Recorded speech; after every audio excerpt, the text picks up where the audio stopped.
The Soul's Winter Trilogy is a Teenage Mutant Ninja Turtles story from the guest era of the first volume published by Mirage Comics. During this guest era period, the perspectives offered on the Turtles were refreshingly unique. Freed from canon restraints, artists possessed complete creative autonomy, allowing them to infuse their distinct flair into the narrative canvas. Yet it was Michael Zulli who pushed the envelope, taking the concept well beyond the customary treatments offered by his fellow artists, such as Jim Lawson, Rick Veitch, Mark Martin, Mark Bode, and even Steve Murphy. Zulli masterfully blended the realm of the Ninja Turtles with the essence of renowned samurai films and manga. What sets this apart is its profound connection to the thematic undercurrents he explored in his prior collaborations with Steve Murphy. As a result, the Soul's Winter Trilogy stands as one of the most exceptional sagas within Volume 1, particularly from an artistic standpoint. However, it's important to note that this isn't your typical comic book narrative that neatly fits within the confines of paper. Instead, this story grants you the freedom to shape its meaning with your own imagination. This deliberate ambiguity has only deepened the trilogy's enigmatic nature over time. Did the story possess a specific and defined meaning? Absolutely, but I have reasons to believe that the intention was to make us reflect.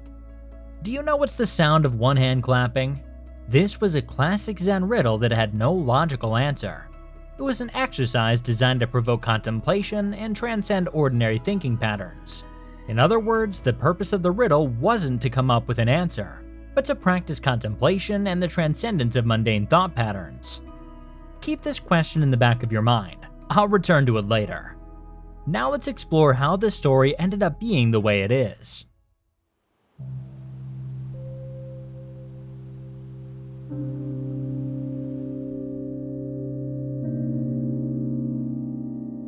Michael Zulli wasn't the sole force behind this project. He had Rob Caswell lending a hand on letters and collaborated with his friend and frequent partner at the time, Steve Murphy, for the script of the opening chapter. Murphy and Zulli started their comic careers with The Puma Blues. If you're familiar with Murphy's work, then The Puma Blues is a definite must-read.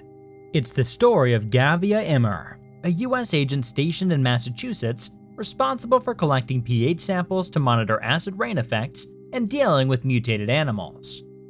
In the solitude of his cabin, Javier often revisited videotapes left by his late father, a man consumed by uncovering truths about climate change, alien conspiracies, religion, and the world's end. The series ran for 3 years before going on hiatus, and only concluded in 2015. There's so much to dive into about this comic, but let's keep that for another day. What's important to highlight about this project is its inherent ambiguity. It frequently presented a contrast between anxiety-laden or melancholic words, and the mesmerizing portrayals of wildlife, which was a forte of Michael Zulli. It shouldn't sound surprising that this comic drew inspiration from Steve Murphy's own life, particularly his recent loss of his father. This event ignited his quest for understanding humanity's place in the cosmos, and you can clearly see how The Puma Blues became his conduit for channeling those thoughts. Yet, during this phase, Murphy discovered a more optimistic way to channel these anxieties: the Teenage Mutant Ninja Turtles adventures. Here, characters like the mighty Mutanimals could make a genuine difference for the planet. In contrast, Michael Zulli's path led him to collaborate with Neil Gaiman on numerous projects for Vertigo at DC Comics. The Puma Blues had creative ripple effects. One iconic aspect was the Flying Manta rays. These creatures seemingly had no option but to make an evolutionary leap to escape the acidic waters, a leap likely spurred by nuclear pollution. These airborne mantas raised intriguing questions. Were they the product of human engineering, a result of natural evolution, or anomalies of nature? Whatever the answer, they spurred Murphy to create Ray Fillet, a character born from this inspiration. This concept also inspired another guest-era story, albeit a canon one. Murphy wrote Sons of the Silent Age, a story that also dwelled on the threat of nuclear pollution and the creation of mutants. New species that, having been mutated anomalies, were the only ones of their species in the world, and therefore had no option but to go extinct. A concept that also applied to the Ninja Turtles. I reckon this concept played a significant role in shaping the Soul's Winter trilogy, published just a few issues after that other story. However, while Murphy was involved in the first chapter, this is mostly a Michael Zulli story. If you're familiarized with his work, you probably already noticed how much Barry Windsor Smith influenced his style. But in the realm of the Soul's Winter trilogy, there are other creative currents at play, specifically influences from martial arts films and manga like Lone Wolf and Cub by Koike and Kojima. We'll circle back to this wellspring of inspiration a bit later. Given that this was a very unique take on the Turtles, the only recognizable characters are Splinter and the Shredder. The Turtles themselves remain nameless and largely devoid of defined personalities. You might even say this is the most samurai the Turtles have ever been. Yet amidst all these influences, this tale resonates more with the Puma Blues than, say, Lone Wolf and Cub, or even the Teenage Mutant Ninja Turtles.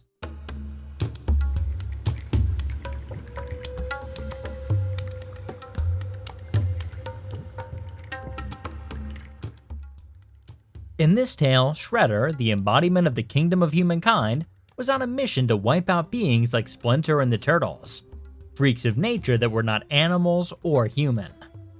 With this intention, he took a potion that allowed him to make a psychic attack on Splinter. Realizing that the Shredder was getting closer to putting an end to his life, Splinter used mysticism to face the Shredder in the astral plane. But Splinter didn't have the strength needed to match up against his nemesis in such a battle. Desperate, Splinter used 4 fetishes, one for each element of the earth and the 4 points of the ancient compass. Completing this ritual, he swallowed these fetishes and channeled the earth's forces against Saki. But Saki was already too strong to fall for this. However, pressured by Splinter, he decided to send the Foot Clan against them, especially considering that it was winter and therefore the Turtles were hibernating and at their weakest point of the year. With the imminent threat dawning on him, Splinter had no choice but to wake his sons and take them to battle in the middle of a snowy forest. In the middle of this epic and unfair battle, one of the Turtles lost a hand. After seeing this, Splinter threw up the fetishes and urged the rest of the Turtles to save their brother. Shredder, seeing how the Turtles were losing, forced them to retreat so they could face each other again another time. Following the battle's aftermath, a crow nabbed one of the fetishes and presented it to Saki at the Foot headquarters. Observing the fetish, Shredder grasped that in his desperation, Splinter had summoned the forces of nature against the kingdom of humans.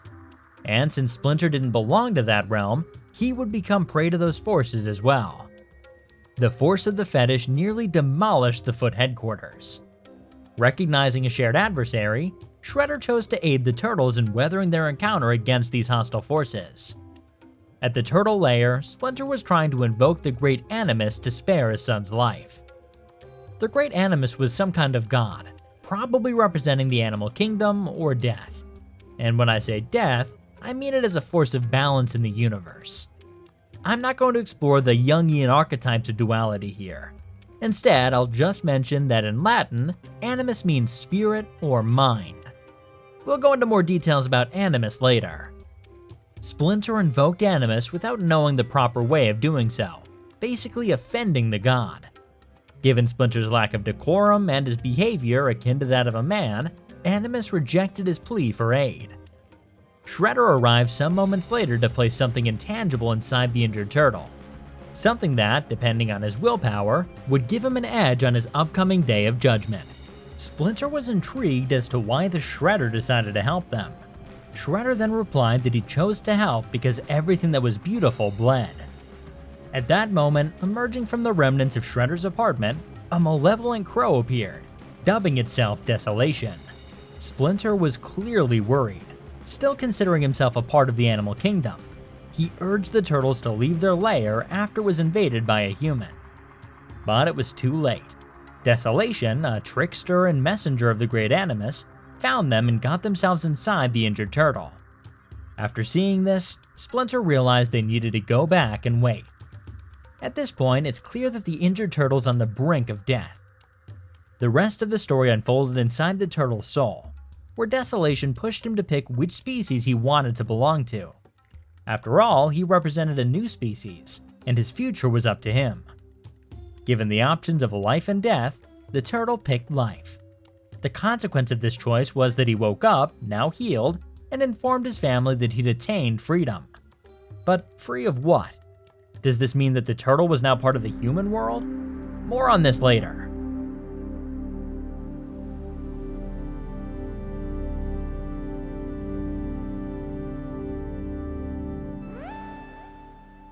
This was the end of this trilogy, but not the only story taking place in this universe. A short story was included in the Shell Shock special named A Splinter in the Eye of God. In this instance, Zulli once again collaborated with Steve Murphy.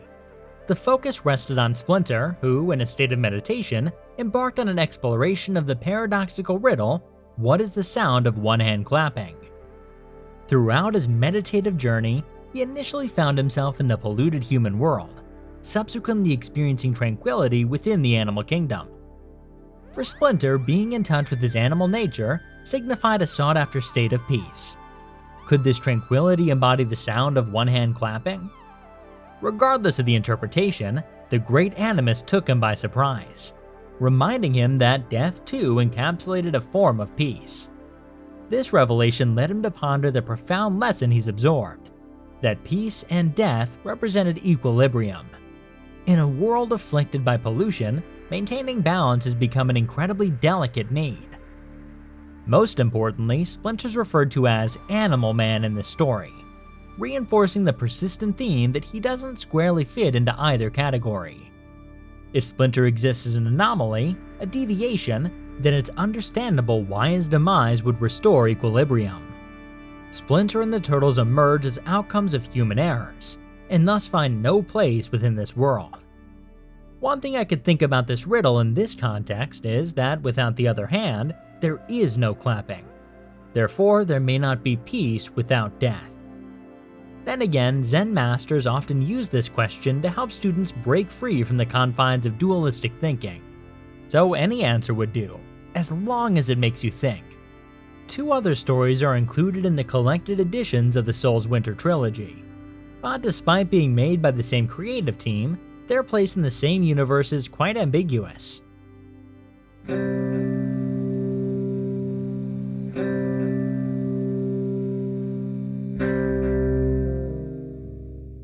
So what does this trilogy mean, you might wonder?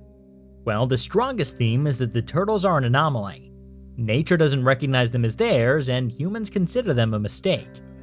At the start, Shredder thought these creatures had no soul, but he changed his mind when he saw them bleed, realizing they weren't so different from humans after all. Shredder also seemed very interested in humans getting along, making him a sort of guardian of the balance between different realms. And while many theorize that Shredder placed a soul inside the injured turtle, I feel like he just connected him with humankind. And why was the injured turtle set free after facing judgment? Earlier in the story, Shredder said, "The will of man shall always prevail." This suggests that humans have broken away from nature and can resist death because of their own determination. Their minds make them independent, affecting the planet's balance for better or worse. When the turtle chose life, it was the same as deciding to be a human. Or could the turtle have become something different from humans and animals? Maybe part of a new species? I see a similarity between the turtles and the flying manta rays from the Puma Blues. But there's another way to look at it. Like in the classic Lone Wolf and Cub, the turtle had to choose between life and death. Yet it doesn't have to be taken literally. Considering these are still teenage mutant ninja turtles, could it be that the turtle is now free from its master? Perhaps it's grown into an adult. Is adolescence a journey to a higher state? A crossroads where we decide to stay as children or become adults? In a story where beings have to decide whether they want to challenge the cycle of life and death, then this theory could make teenagers and mutants basically the same concept, just a phase before transcending into human ingenuity. Well, that's probably a bit far-fetched, but it's still part of my thinking exercise. And what about the Great Animus? Was it death? Well, Animus seemed to represent a metaphysical force that embodied nature, balance, and the cycle of life and death, a process humans usually fight against. Given how Shredder empathized with the turtles when he found out they were also fighting against the cycle of life and death, This, to me, reinforced the concept of Animus being a god rather than a simple embodiment of the animal kingdom.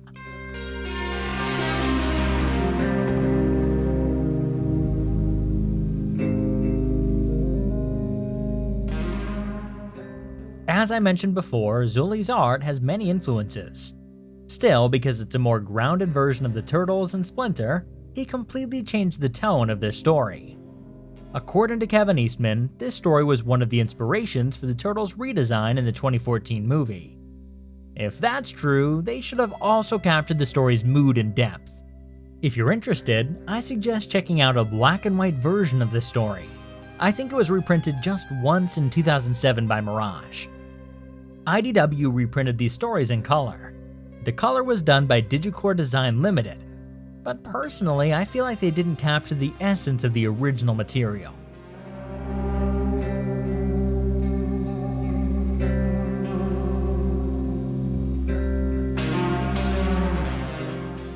So as you can see, there are some key themes that most people usually agree on when it comes to this story. But sometimes when it comes to independent comics, it's not so much about what the writer was thinking, but more about what it made you think about. What did this story make you think about? Leave your theories below. Thanks for watching.